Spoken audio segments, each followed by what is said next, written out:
जळगाव जामोद नगर परिषद निवडणुकीमध्ये नगराध्यक्ष पदासाठी थेट पंजाब विरुद्ध कमळ लढत, अपक्षांचा जोर ओसरला। जळगाव जामोद नगर परिषद सार्वत्रिक निवडणूक 2025 ही अंतिम टप्प्यामध्ये आलेली असून सर्व पक्षांचा, सर्व उमेदवारांचा प्रचार आज प्रचार सभा, रॅली रथ असं शक्ती प्रदर्शन करून पूर्ण झालं।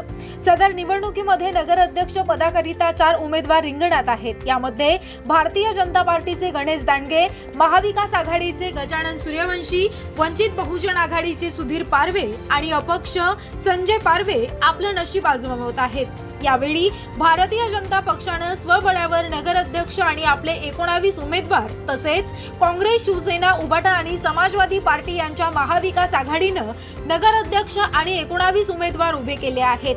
भाजप आणि महाविकास आघाडी यांनी संपूर्ण पॅनलसह नगराध्यक्ष पदाचे उमेदवार दिलं असल्यानं सदर निवडणुकीत नगराध्यक्ष पदाकरिता कमळ विरुद्ध पंजा असेच थेट लढत दिसत आहे।